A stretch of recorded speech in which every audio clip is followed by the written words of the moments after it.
Allez, c'est parti. On boot la nouvelle machine. Voilà, ça charge. Et bienvenue sur mon nouveau bureau. Voilà, donc il n'y a plus de terminal, ça c'est terminé. Plus de clavier non plus, voilà. Voici ma nouvelle machine virtuelle. Une table.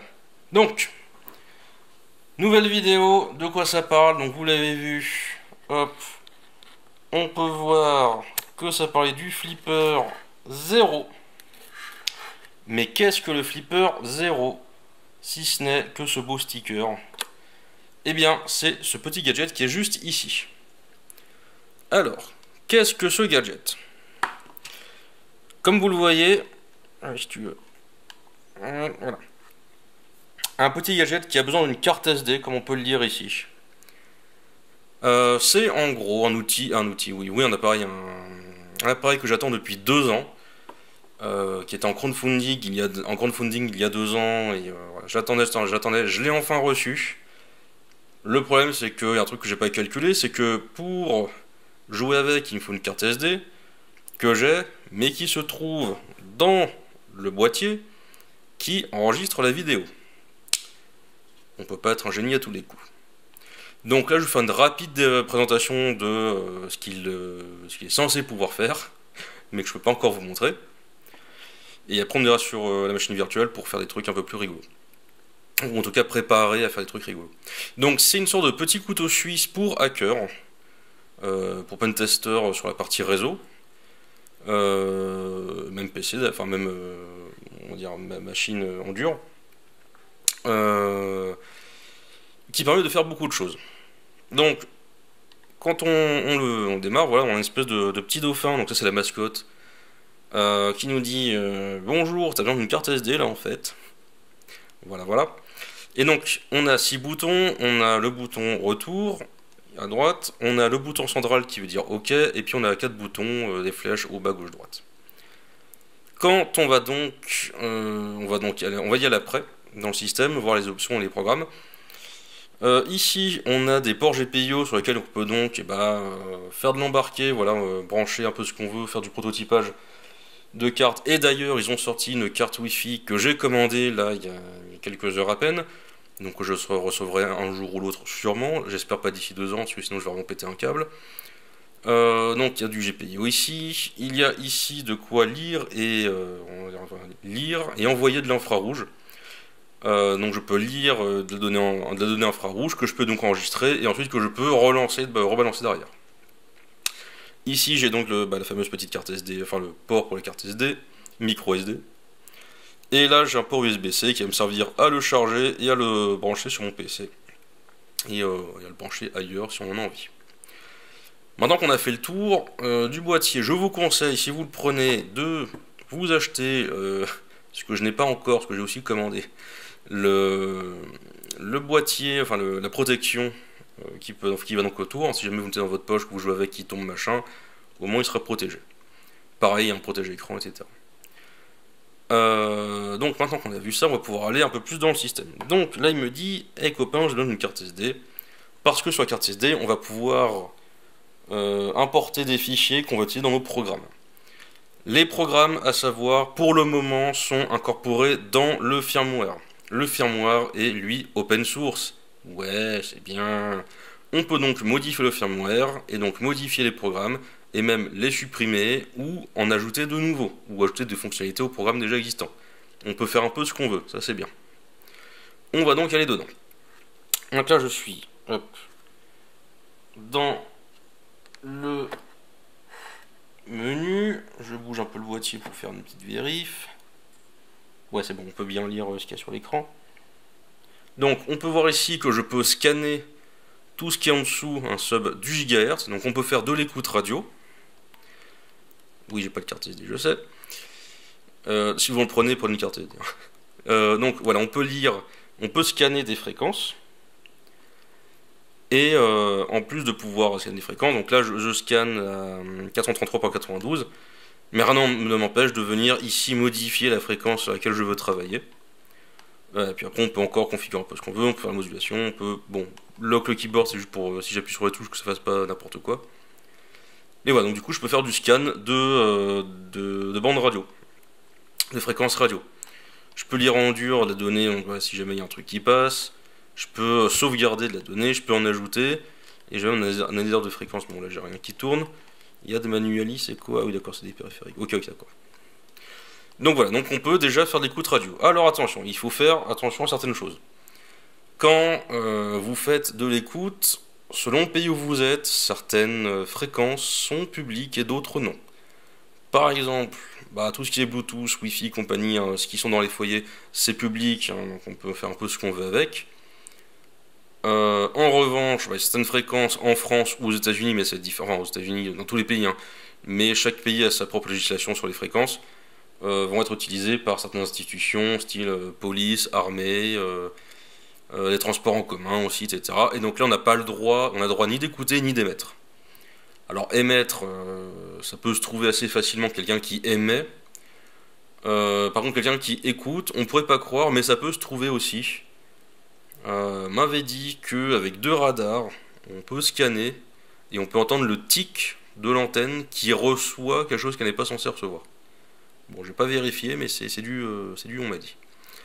Donc voilà, donc si jamais vous jouez avec, là le framework de base nous permet donc de l'écoute sur des bandes publiques, mais comme le framework est open source, qu'on peut le modifier, donc modifier le ou les programmes dedans, ou même en ajouter, rien ne nous empêche quelque part à le modifier et enlever ses restrictions. Bon, rien ne nous empêche, sauf la législation française, hein, ça je rappelle, et ça peut mener à la case zonzon, qu'on a envie d'éviter. Ok. On peut faire pareil de l'écoute RFID, donc ouais, on peut lire n'importe quoi en RFID, pas n'importe quoi, 125 kHz, mais voilà, on peut les sauvegarder, on peut les ajouter manuellement, et donc du coup, après, ceux qui sont sauvegardés, je peux pas vous le montrer là, vu que j'ai pas de carte SD, mais ceux qui sont sauvegardés, on pourrait très bien les réutiliser et faire croire qu'on est un device RFID quelconque. On peut faire du NFC, donc là je me suis amusé, on peut faire des lectures de cartes. Donc j'ai essayé avec mon pass Navigo, on peut le lire, par contre on ne peut pas l'enregistrer. Par contre, un autre truc que j'ai fait, enfin d'un peu drôle, alors, après on peut en ajouter manuellement, donc on peut peut-être le faire pour le Navigo, j'ai pas trop regardé. Mais ouais, on peut ajouter du NFC à la main. Il y a des trucs assez marrants. Celui-là, je l'ai essayé, le Run Bank Card. Et il fonctionne, j'ai pu enregistrer ma carte. Donc là, ma carte bleue, elle n'est pas dedans, vu que j'ai la carte SD et dans le boîtier vidéo. Ça, c'est le problème, c'est que j'ai pas prévu. Mais voilà, donc on peut dire une carte bancaire, par exemple, ou du Unifor, ça c'est ultra connu. Et j'ai pas encore essayé de payer avec, mais j'essaierai peut-être un jour, je passerai le machin sur le périphérique pour payer. Je déconseille de faire ça, mais c'est vraiment juste pour le fun, je ferai vite fait, puis après je supprimerai ce putain de fichier de ces morts, qui est donc ma carte bleue là-dedans, mais voilà, ça devrait être possible. De l'infrarouge, ça j'ai essayé, j'ai un vidéo proche avec une télécommande infrarouge, et j'ai pu enregistrer des boutons dedans. Donc là ce qui est bien, c'est que du coup, ça va créer, on va dire, un fichier télécommande avec dedans les touches qu'on enregistre. Donc du coup on peut enregistrer plusieurs télécommandes, etc. Et donc envoyer n'importe quel type de commande que l'on connaît. On peut faire du GPIO, donc ça c'est bien, c'est ce qu'on a vu ici. Voilà. Le iButton, alors ça vous savez quoi, je vous laisse aller chercher ce que c'est. De toute façon j'ai pas de carte SD. Si, elle me le lance maintenant. iButton Waiting for Key. Bon, j'imagine qu'il y a pas un protocole, mais un outil qui doit être du iButton. Je me demande si c'est pas de l'Apple d'ailleurs, avec un i devant. Le bas USB, alors ça c'est assez drôle. Le bas USB avec lui, on peut enregistrer une payload, enfin même plusieurs payloads, c'est ça l'intérêt, et le brancher en USB sur un PC et lancer la payload. Ce qui fait que par exemple avec un rubber de key USB, on aura une payload avec le rubber de key et donc ça va s'exécuter, ce qui fait que sur mon PC que l'on vise, ça va fonctionner ou pas.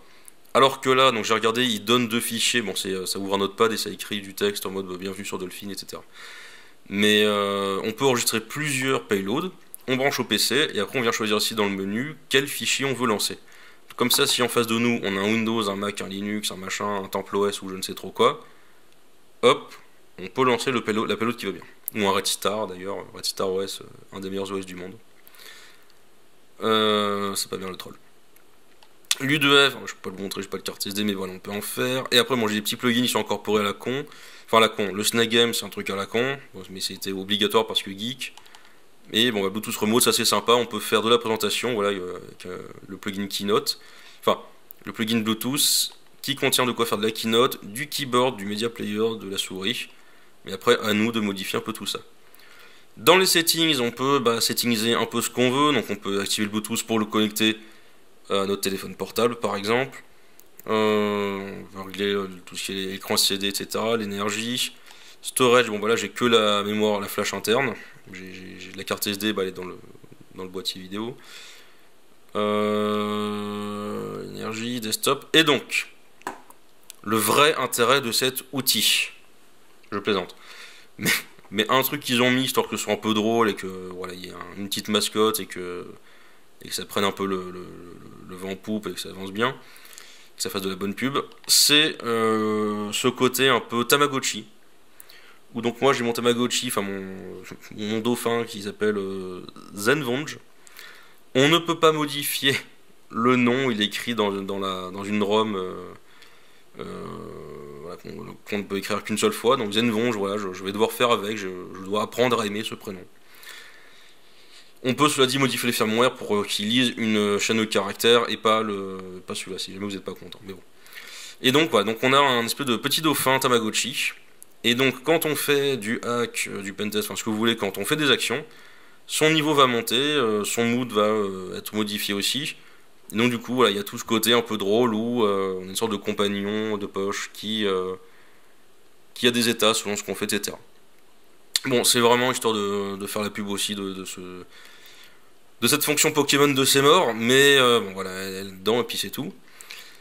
Et donc voilà, donc c'est vraiment un petit couteau suisse pour hacker, de poche. Voilà, c'est vraiment, c'est pas gros, mais ça permet de faire beaucoup de choses. Alors, du coup, je vais peut-être me répéter, mais pour tout ce qui est firmware et programme. Oui, bah si je l'ai dit au moment de la radio. Mais donc, le firmware est open source, et donc là, on va aller sur le PC. Je vais vous montrer comment installer le logiciel, en tout cas sur Linux, pour installer le logiciel qui est appelé QFlipper par les développeurs, et qui permet de connecter notre flipper dessus, et de mettre à jour le firmware déjà pour commencer, et de pouvoir un peu le paramétrer depuis le PC. On peut donc aussi envoyer des firmware maison. Et donc on va aussi voir comment, on va juste cloner, enfin pas cloner, forquer le dépôt du firmware du flipper. Et je pense qu'il y aura donc, mais là il faut vraiment que j'ai la motive, et c'est là où il y a le gros souci, c'est que je reçois ça le moment où je vais partir en vacances, que je peux pas travailler avec, que je dois le laisser là. Et donc à peine reçu, alors que j'attends depuis 2 ans, je dois déjà l'abandonner pour un petit moment avant de pouvoir le réutiliser. Mais donc ouais, pourquoi pas faire des vidéos sur ce que je fais avec. Donc je pensais voir comment déjà compiler le firmware, donc ça c'est dans une prochaine vidéo. Voir du coup comment modifier le firmware, comment modifier un programme, peut-être comment en ajouter un, mais ça veut dire que je dois regarder comment créer un programme dessus. Alors c'est bien, c'est quasiment que du C, mais avec des bibliothèques que je ne connais pas, et en plus il faut faire du semi-graphique comme ça. C'est pas trop mon métier, donc je fais un truc ergonomique pour moi, c'est-à-dire ergonomique pour personne d'autre que moi, donc ça va être dégueulasse. Mais voilà, donc je pense faire des séries de vidéos sur le flipper. On verra ce qu'on peut faire. Et donc, du coup, alors peut-être si j'arrive genre à voir comment supprimer la restriction des fréquences, oui. Après, vous dire, donc voilà, là vous écoutez et vous avez la radio de l'armée, peut-être pas non plus. Mais on verra de quoi s'amuser, je verrai ce que je peux faire. Et puis voilà. Là, je vais vous emmener dans la vraie machine virtuelle où on va donc pouvoir faire certains trucs pour commencer. Et puis voilà. Attention, c'est parti. 3, 2, 1, chargement de la VM. Donc maintenant on est sur le PC, j'ai mon petit répertoire flipper où je peux faire un peu ce que je veux, il est pour l'instant complètement vide. Si j'ai envie d'avoir le logiciel de mise à jour, ou pour explorer la carte SD, enfin voilà, pour voir un peu l'état de notre flipper, de plusieurs choix s'offrent à moi, peut-être que vous également. Donc soit vous passez par le site officiel de Flipper Zero, et vous téléchargez en tout cas pour Linux une app image, ou alors vous pouvez passer par EA, c'est QFlipper, passer par EA, et donc QFlipper à la version 1.1 est disponible, il vient du dépôt Git, et il se trouve que ce que j'ai téléchargé l'IP image c'est bien la version 1.1.1. J'ai peut-être dit un 1 en trop, mais bon. Mais donc voilà. Donc c'est à jour de ce côté-là. Donc je vais passer par là. Oui. Ouais, parce que j'ai fait une préinstallation juste avant, mais juste pour voir s'il était disponible. Ok, donc je lance la compilation. En attendant, le truc, c'est que pour avoir des nouvelles applications sur le Flipper, pour le moment, au moment où en tout cas cette vidéo sort, ça sera peut-être pas le cas dans le futur. En tout cas, ça ne devrait pas l'être. On doit pour l'instant recompiler le firmware avec les nouvelles applications voilà, qui sont dans le répertoire ici. Donc là, on voit les applications fournies par le développeur.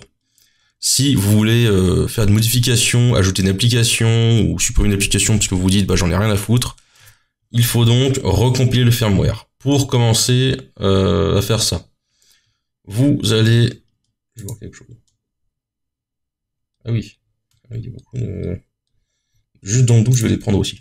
Donc vous forquez le dépôt. Voilà. Moi je prends tout, pas juste la branche dev. Même si on évite tout émerge là-dedans, mais bon, on sait jamais, je préfère tout prendre. Je crée le fork. Voilà. Code, je récupère ça. Voilà. Git clone l'adresse. Et ça clone. Ça continue de compiler comme jamais. Ça continue de cloner comme jamais également. Je vais mettre pause et je vais revenir quand ça sera un peu plus intéressant. Ok, donc le clone est fait. Donc dans ce répertoire, je vais pouvoir modifier un peu ce que je veux, lancer la compilation, etc. D'ailleurs pour la compilation, bon c'est bien, il y a une documentation bon, que j'ai parcouru en lisant diagonale pour le moment. Plus dans Linux macOS. Okay. Bon, il y a les documentations, mais je ferai sûrement une vidéo pour faire une compilation complète et réinjecter le nouveau firmware que j'aurais créé. Je pense pas faire de modif du code, peut-être que je verrai s'il y a un truc marrant à changer, enfin un truc qui va pas trop me générer de la merde.